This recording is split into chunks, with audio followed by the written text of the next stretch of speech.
Bonjour à tous, bonjour à toutes, bienvenue dans cette nouvelle émission L'Univers des Sciences, avec aujourd'hui Jean-Pierre Luminet, il est directeur de recherche au CNRS et chercheur à l'Observatoire de Paris-Meudon, au laboratoire Univers et Théorie. Bonjour Jean-Pierre. Oui, bonjour.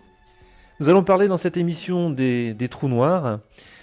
D'abord, le mot trou noir, c'est un mot qui rencontre un grand succès, un peu comme son équivalent de Big Bang par exemple. Mais qui a inventé ce terme ? Le terme a été inventé en 1968 par un physicien américain qui s'appelle John Wheeler. Mais attention, le terme a été inventé bien après que le concept lui-même existe. C'est-à-dire que l'idée qu'il puisse exister des astres invisibles tellement massifs qu'ils emprisonnent par leur force de gravitation la matière et la lumière remonte au XVIIIe siècle. Et puis en fait la théorie de ces astres invisibles s'est essentiellement développée à partir des travaux d'Albert Einstein sur la relativité générale et à partir des années 1930. Il a donc fallu beaucoup de temps pour que cet objet extrêmement mystérieux et assez difficile à comprendre trouve un nom, une désignation qui fasse en quelque sorte son succès médiatique, un petit peu d'ailleurs comme le mot Big Bang pour décrire la naissance de l'univers. Est-ce qu'on a la preuve, en 2007, Jean-Pierre Luminet, de l'existence des trous noirs ? Oui, le statut des trous noirs a beaucoup changé depuis une trentaine d'années, c'est-à-dire depuis le moment où moi-même j'ai commencé à travailler dessus. Je me souviens très bien lorsque j'ai commencé mes premiers travaux de chercheur à la fin des années 70. Dans un observatoire comme l'Observatoire de Paris, les trous noirs restaient encore aux yeux de la plupart des astronomes comme une bête étrange, une créature étrange issue de l'imagination des mathématiciens et des théoriciens. Et c'est précisément à l'époque où en fait on a commencé à observer dans le ciel des phénomènes tout à fait extraordinaires, par exemple de violentes éruptions de rayonnement de très haute énergie qu'on appelle des rayons X, associés à des astres, disons invisibles en lumière ordinaire, et que l'on a commencé finalement à soupçonner que ces fameux objets théoriques existaient peut-être bel et bien dans l'univers. Et aujourd'hui, on a quasiment acquis effectivement la certitude qu'il existe une multitude de trous noirs dans l'univers. Évidemment, le défi pour l'astronome qui veut observer le trou noir, c'est que par définition, le trou noir n'émet pas de lumière. Donc comment peut-on le rendre visible ? Eh bien, le trou noir devient visible en absorbant dans la matière. Le trou noir, s'il n'est pas nu et seul dans l'espace, s'il est par exemple accompagné d'une étoile dans ses parages, eh bien par exemple il peut aspirer une partie de l'enveloppe gazeuse de l'étoile. Et le gaz, avant de disparaître dans le trou noir, rayonne de façon caractéristique et va donner une véritable signature de l'existence du trou noir. Alors Jean-Pierre Luminet, on va essayer de comprendre ce qu'est un trou noir. J'imagine qu'il y a d'abord différents types de trous noirs, mais moi, ce que j'ai compris du trou noir, c'est que c'est un objet très, très dense.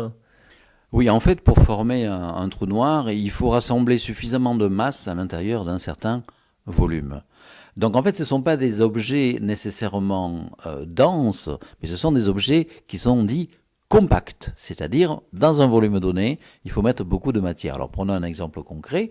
Pour que la Terre soit un trou noir, il faudrait concentrer toute sa masse, qui est gigantesque évidemment, à l'intérieur d'une bille de 1 cm seulement. Ça donne effectivement une idée de la compacité extrême.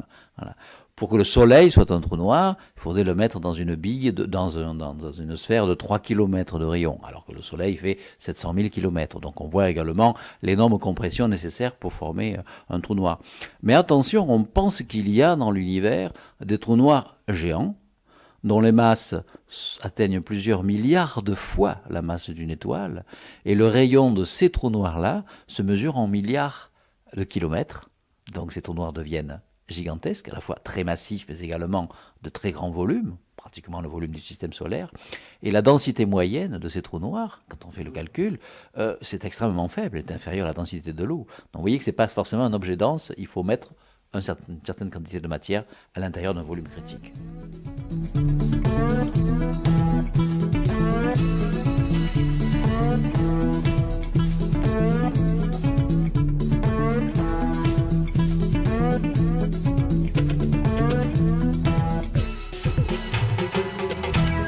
l'univers des sciences, Ronan Festock. Oui, alors notre grand Albert est le père de la théorie fondamentale qui décrit la gravitation, c'est-à-dire la théorie de la relativité générale, et dont les développements permettent effectivement d'asseoir théoriquement l'existence des trous noirs et bien d'autres choses. Par exemple, les ondes de la gravitation, c'est-à-dire les ondulations de courbure de l'espace, et puis la naissance de l'univers dans un Big Bang.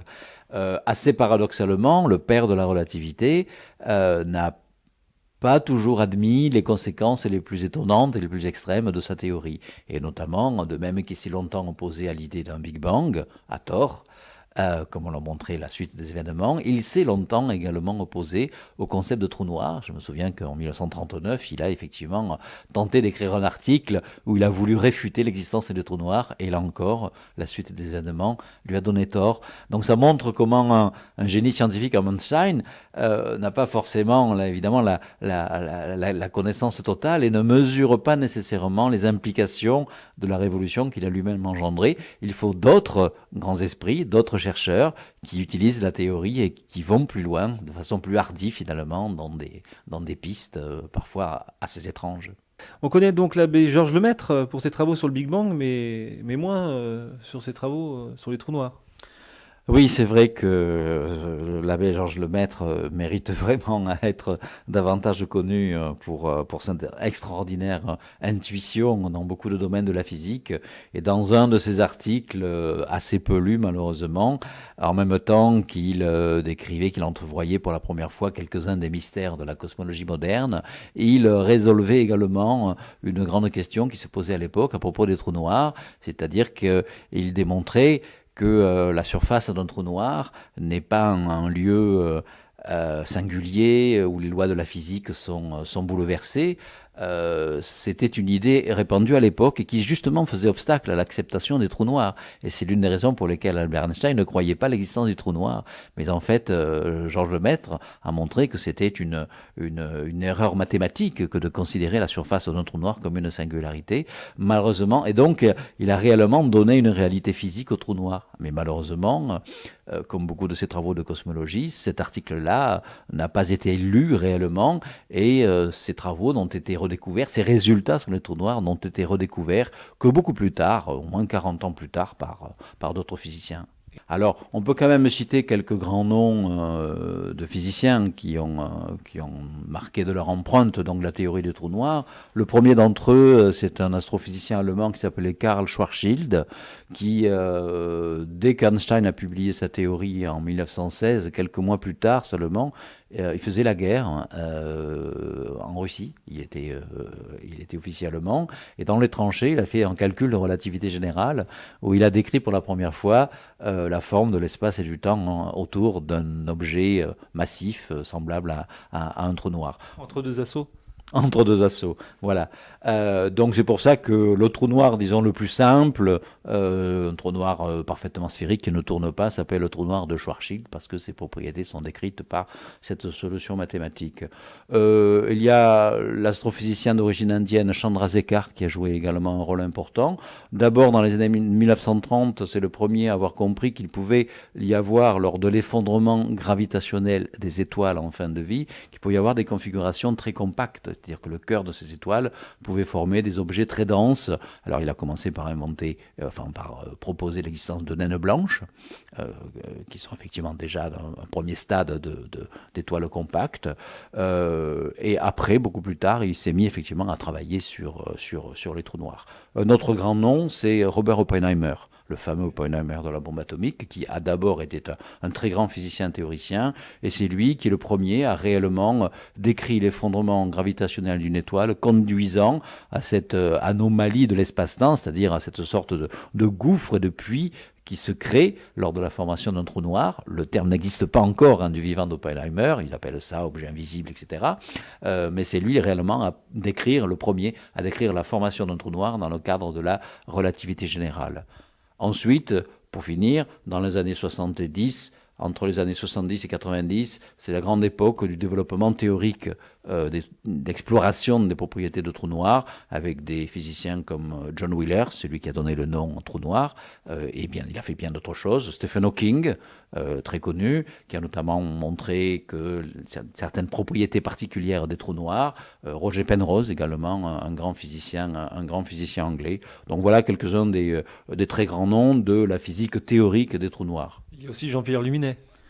Pour ma part modeste, j'ai été le premier à la fin des années 1970 à calculer l'aspect visuel que aurait un trou noir entouré d'un disque de gaz en tenant compte de toutes les distorsions imprimées, des distorsions des trajets des rayons lumineux imprimés par la courbure même de l'espace autour du trou noir. Et puis également, j'ai fait un travail qui connaît une actualité nouvelle 20 ans après. C'est mon travail sur les crêpes stellaires. Justement, là, l'interview se fait en Bretagne. Je voulais vous poser la question. Est-ce que vous allez manger des crêpes flambées ce soir? Voilà. Donc, effectivement, j'avais calculé, il y a maintenant 25 ans, la façon dont une étoile qui frôlait dangereusement un trou noir géant, on pense que ce phénomène peut se produire assez fréquemment dans des galaxies lointaines, comment cette étoile peut être détruite par les forces de gravitation gigantesques, qu'on appelle les forces de marée, engendrées par le trou noir, et le résultat du calcul indiquait que l'étoile devait être en quelques heures aplatie sous la forme d'une crêpe. Je sais qu'on les aime beaucoup ici, moi aussi d'ailleurs, et les crêpes étant violemment chauffées, ces crêpes stellaires à chauffer, elles explosaient. Donc je vais appeler ça les crêpes stellaires flambées. Voilà. Et ce n'est que 15 ans après que pour la première fois, des télescopes ont effectivement détecté dans l'univers des explosions, des bouffées de rayonnement qui ressemblent en fait effectivement à des étoiles brisées par des effets de marée, les forces de marée de trous noirs, des crêpes stellaires flambées qui finalement existent peut-être dans l'univers et qui peuvent même donner une signature nouvelle de l'existence de trous noirs géants cette fois-ci, qui se trouveraient au centre de pratiquement chaque galaxie. Merci Jean-Pierre Luminet pour cette première émission autour des trous noirs et à la semaine prochaine. À bientôt. Merci.